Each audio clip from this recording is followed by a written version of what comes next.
Welcome back, College Baseball Central fans. We're joined by a special guest here tonight, as you see by our banner down below. Joined by Stanford's head coach, David Esker. I got to meet Coach Esker a couple years ago in Omaha, and he's been there a few times, 4 times by my counts here, and once as a player. So, Coach, welcome in. How we doing tonight? I'm doing great, doing great. No, it's a great night out here at Sunken Diamond, and we're into fall practice and got a couple more weeks left before we break for Thanksgiving and then finals, and it's been a good fall.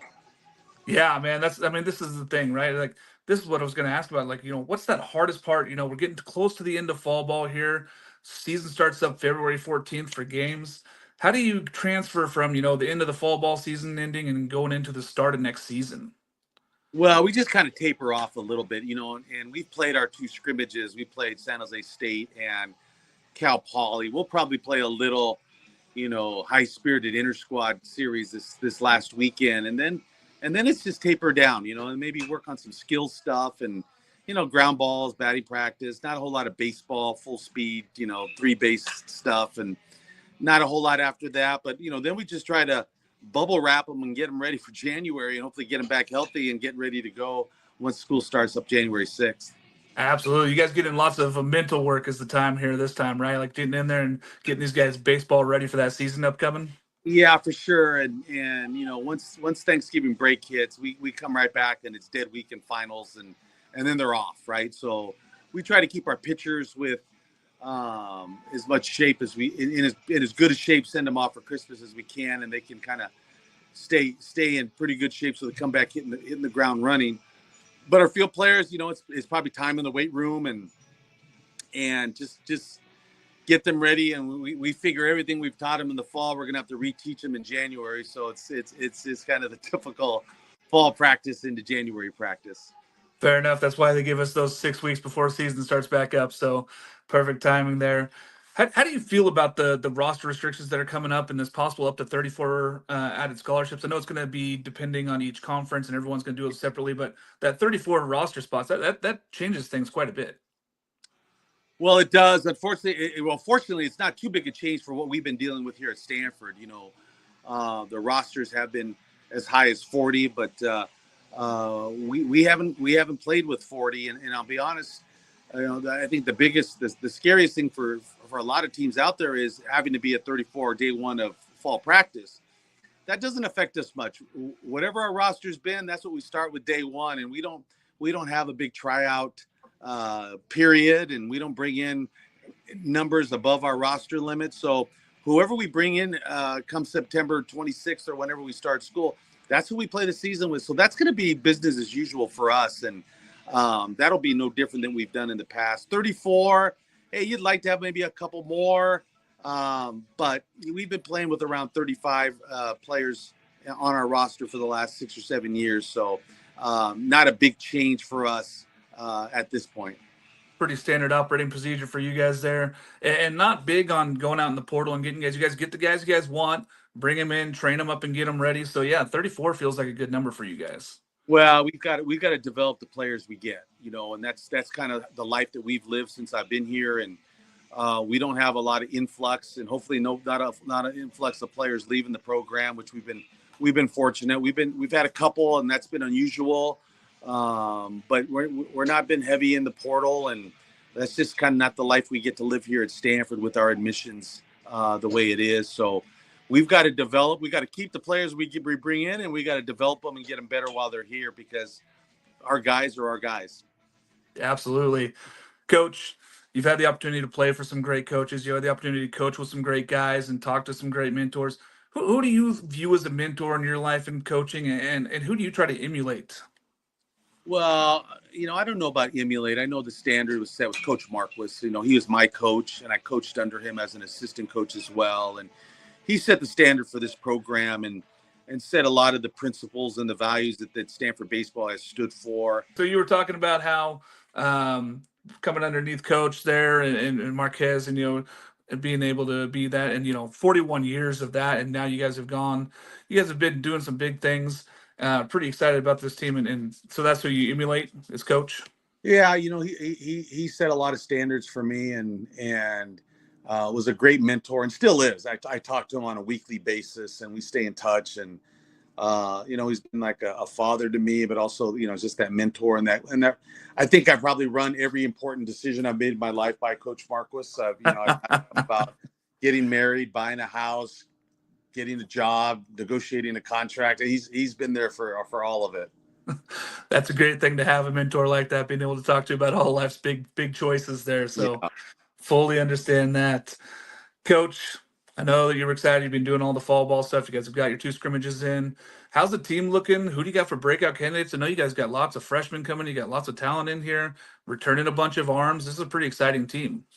Yeah, a couple of years ago we lost the 9 kids to the draft, and then and a couple others that we lost, and it was a big turnover, and so we knew last year was going to be a real transition period for us, and so not unusual, but we knew we'd be better for it, and we returned almost every inning of pitching back, and Yeah. the only player we lost is a first rounder, a pretty quality player, but Malcolm Moore on the field. But everybody is back. Everybody's a year older. We got a good group of freshmen coming in that we're really excited about. We had a couple pitchers that were unable to pitch for us a year ago. They're healthy, along with a stable of freshman arms as well. So I think we have a chance to possibly have the best pitching staff we've had in all my years here at Stanford, which I'm pretty excited about. I think we got multiple levels and roles that we've got competition for. It starts off with starting pitching and between Matt Scott and Christian Lim and Joey Volchko. I mean, let's say we would start there, but there's a level of guys behind them between Ty Huber, who's back from injury from a year ago, and Nick Dugan, who's had starts before.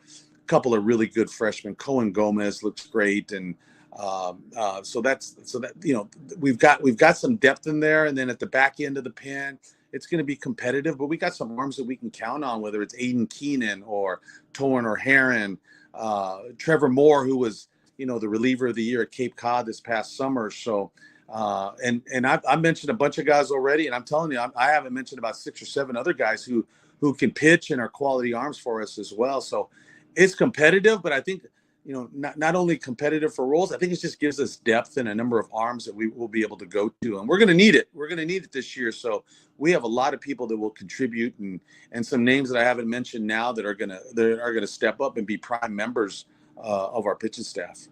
Yeah, I mean, the staff looks great. I mean, every time I look at that roster and I see those names, I'm like, oh man, these are guys that all performed so well this summer. They crushed it in their different leagues all over the country.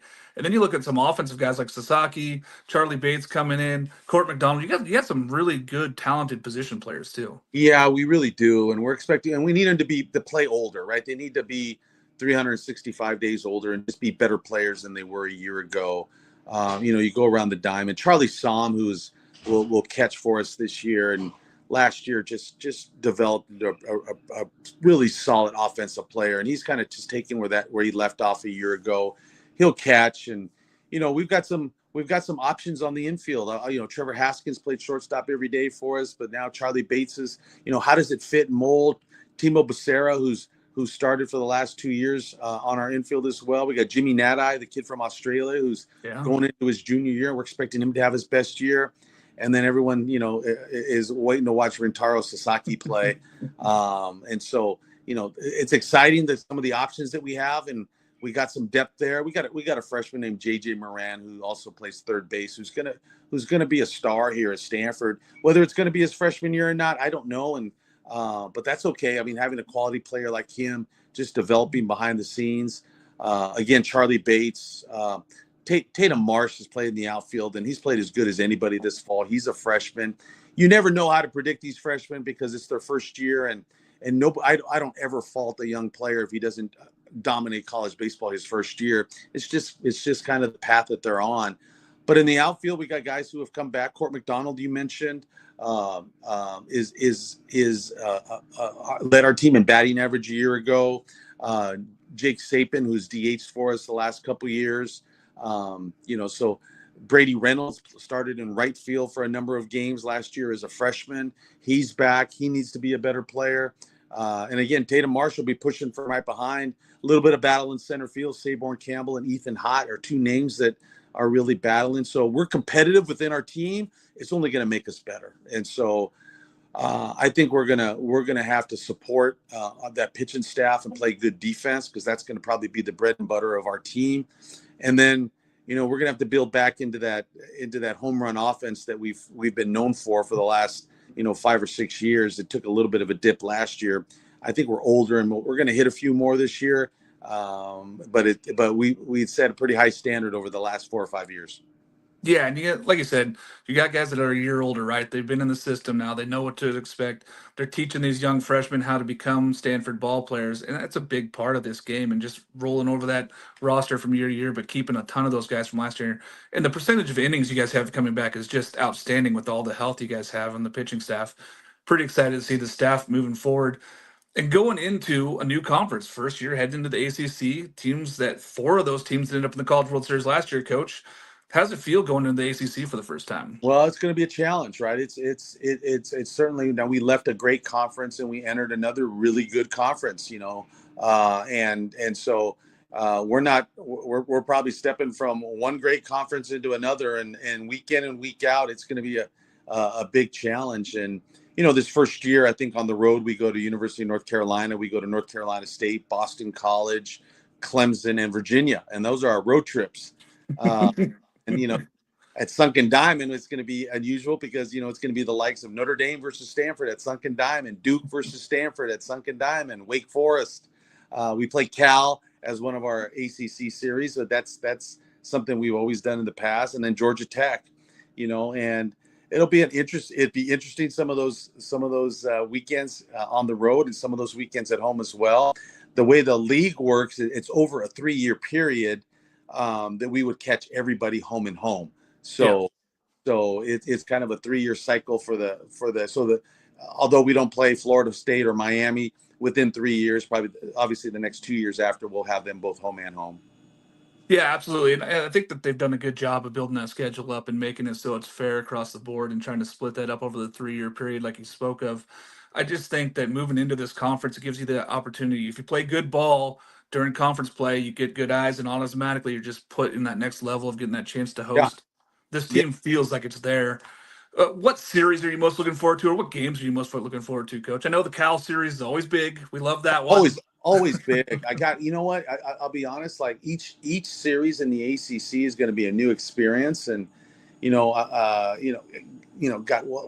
I miss playing the USC's, UCLA's, Arizona State's, and I don't know that I'm looking forward that, if you're able to, that the West Coast regionals probably will be in Oregon, Stanford, Arizona, and Fullerton, type of regional, but there's going to be some mix of everybody on the West Coast now. Oregon State is still very good and out there. And, before you were a little shielded because you wouldn't play them in your regional because they were coming from your same conference, but no holds barred now. We're going to see them all if you get a chance to host. And even if wherever they place you, you're going to be facing the usual suspects out West. And that will be a challenge for sure. But we've got to earn it. We've got to earn that right to go to a playoff. And if we play good baseball in the ACC, that usually proves that you're worthy of being a regional team. And so we're looking forward to the challenge of each and every weekend. Again, like I said, we're going to be at Clemson and Virginia and North Carolina, and then Notre Dame and Georgia Tech and Duke, and those teams coming to Sunken Diamond. Those are going to be big challenges. Again, it's going to be unique, one, going on the road and then coming back home off the road, how our kids are able to adapt to that type of travel. Yeah, it's quite a bit more travel, but with the baseball weekends, you get to travel out there for a weekend, you play the whole weekend, you come back home. It's a little bit better than those individual sports where you got to maybe go out on a Tuesday, Thursday. It's a nice thing to be able to go over a weekend and be able to play, and I think that you guys will be ready for that season there. It's like you spoke of. It's a little different here on the West Coast this year. I think the West Coast has gotten a lot better than they were last year in baseball. I think college baseball is going to be a lot better. You might see a bunch of these teams if you host, or even if you get to a regional, you're going to see some of these teams like you mentioned. Are you looking forward to playing any of these teams that you maybe don't get to play this year and missing out of the Pac-12? Yeah, you know what? You'd like to normalize it a little bit by playing those type of teams in the regular season and feel like, oh, this is just who we play. But with our travel, it's not like we're going to be able to go out of our way to travel to the old opponents, and go to an Oregon or go to a UCLA. It doesn't seem fair to our kids to keep just adding more travel, and so we will miss those guys. And I will miss playing them. I mean, it's great competition, and a lot of history behind playing USC's and UCLA's, and it's going to be unusual not to go to Dado Field or to Jackie Robinson Stadium or to the Arizonas. It's going to be a little different and not making those trips routinely for sure. It's all right. Building new traditions, right? Going on the East Coast and playing some of those teams and beating them at their home ballpark. And some of those East Coast teams are getting to come out to Sunken Diamond. They probably have never even been out here on the West Coast and played there. So Yeah, it's going to be exciting. usually if I ever call them up and to schedule, that's usually at the top of their list to come visit. I love it. I love it. All right, Coach. Big question. Everybody's waiting to hear. How does this team get back to Omaha in 2025? Well, it's going to be with pitching and defense is going to be our hallmark of what we're going to have to be able to do, and we're going to have to grow into our offense a little bit. We're going to have to be able to really compete on Friday and Saturdays. I think that's where the difference lies. Is if we can offense against a Friday night and Saturday night start of the top two pitchers in the league. That our players have grown enough with experience that they can normalize that type of competition and be able to offense on Friday night. I think we're going to be able to pitch enough on those nights to be in the game. We're going to have to offense enough to win that game. And I think that's what we're hoping for, that our experience would allow us. And, we may have a freshman or two play beyond their years, but we're going to have to play a little bit older and a little bit more experienced this year and really kind of, own our game and be competitive and confrontational on those Friday and Saturday nights. Absolutely. And I know the Cardinal faithful are excited for this season. I feel it, feel the buzz around here on the West Coast, and I'm really excited for Stanford baseball. Coach, is there anything else you want to add in here just to these folks that are going to come on and watch here about Cardinal baseball this season? Yeah, no, I think it's gonna be exciting. Like I said, the weekend opponents are going to be different. It's going to be a different look at Sunken Diamond playing those guys. I'm excited to see that the fans are going to come out and see Sasaki. I think he's going to draw some different type of fans over to the Sunken Diamond, and he's already had a buzz of people that want to come see him and support him. And who knows, we may be that diamond with those thunder sticks that they have over in Japanese baseball that might show up at Sunken Diamond too. But I think it's going to be a great atmosphere. I really do. I think they're going to embrace, the Jimmy Nadai from Australia and Rintaro Sasaki, and then along the Charlie Bates, who's just from across the street playing at Pali High School.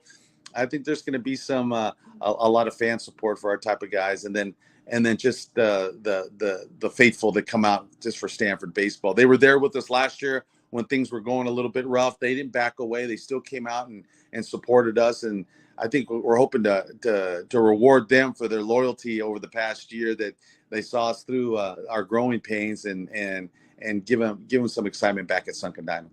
Absolutely. And Coach, the buzz is palpable. We can feel it here. I know a lot of us analysts are excited for this team.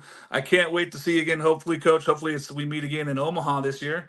But for that, head coach David Ecker coming on from Stanford. Super pumped to have him on. Thanks, Coach, and we'll meet again soon. I appreciate it. If we meet up, it'll be at the Drover, and I'm buying. Oh, that sounds like a plan. I'll be there. All right.